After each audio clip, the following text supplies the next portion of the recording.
Well, look who's back in the garage. It's good old Thick Dick Vic. Hey guys, welcome back.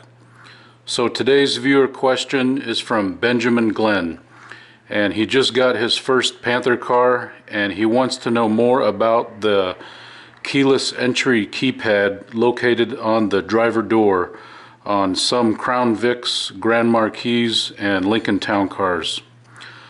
So first, I'll go over how to obtain the factory 5-digit code. Then I'll go over how to program your own personal codes. And then I'll give you a demonstration on how the system works on my 2004 Crown Vic civilian base model.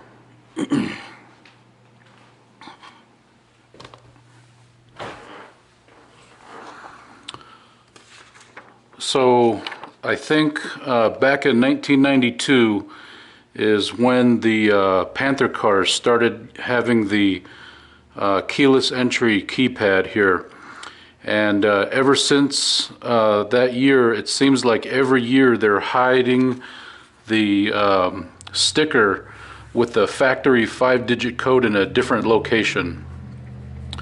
So the first place you might want to look is if you have an owner's manual in the car. Pull it out, and if you're really lucky, you'll find the original wallet card with the code on it. And this is what one looks like right here. And this one is from my very first Crown Vic. It was a 2000 LX. So if you don't have the wallet card, the next place you might want to look is flip through the actual book manual and see if the previous owner jotted it down on a page somewhere in there. Okay, so if you strike out there, the next place you might want to look is in the trunk, next to the trunk lid hinge, and maybe even take a look behind the carpet. And the next place you'll want to look is in the glove box area. Check along the edges and the sides of the glove box. And lastly, the last place, the most difficult place to look is going to be behind the driver door panel, and there'll be a sticker on the driver door module. And on my particular year, the 2004, in my owner's manual, it says it might be taped to the computer module, or the PCM. And that's what I did back in 2009 when I got this car, and guess what? There was no sticker on there. So who knows where they put all these stickers on. So back in 2009 when I got my Crown Vic, as a last resort, I had to go to my local Ford dealer, and this was back in December 2009, so almost 11 years to the day, and my mileage was 97,000 miles. And when I bought the car from a different dealer, and they only gave me one single key. So what I did is I bought an extra key on eBay, and I had this dealer cut the key and program it, and when they were in there with the idea software, I had them pull the door code. And for this they charged me a half-hour labor and banged me $60. And nowadays this dealer, they charge $180 an hour for labor. So if I did this today, it would probably be $90 for a half-hour labor just to pull the code. So one other place you might want to look at is if you're computer literate, you might be able to pull the code yourself with a dealer level scan tool. And you'll need to buy a FORScan.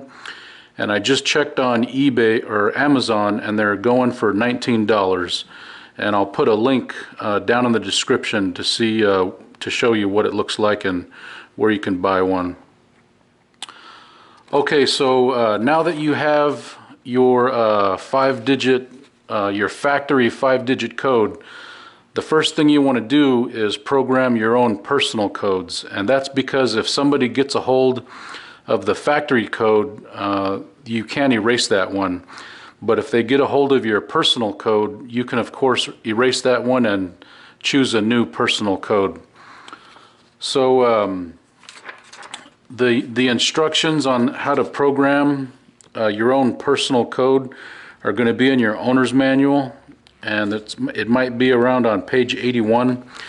And if you don't have the owner's manual, what you'll need to do is you'll need to go online, and I've got two links here, one for Ford Mercury vehicles and one for Lincoln vehicles. And just click on that link and just put in your year, make, and model, and you'll be able to view and even download your owner's manual. And when I do stuff like this, I usually just print the one single page just to keep it with me so I can read it while I'm doing it. So one little tip I'd like to give you on how this keyless entry system can help you out is say if you wanted to give someone access to the car, but you're not going to be around when they come by to pick it up. So what you can do is you can program a personal code just for that person, and then take the key and hide it inside the car and lock it up. And so when they come to pick it up, they'll be able to enter their personal code, get in the car, and drive off. And when they bring it back, same thing, just hide the key somewhere inside and they can lock it up.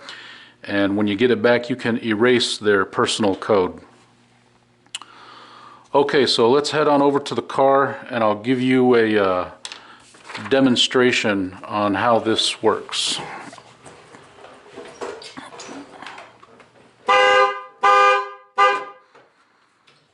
Oops. Okay, so once you set your personal code, you're going to enter it on this keypad. And as soon as you enter the last digit of the code, the driver door lock is automatically going to unlock. And the next function of this is within 5 seconds, if you push the 3-4 button, all 4 doors will unlock.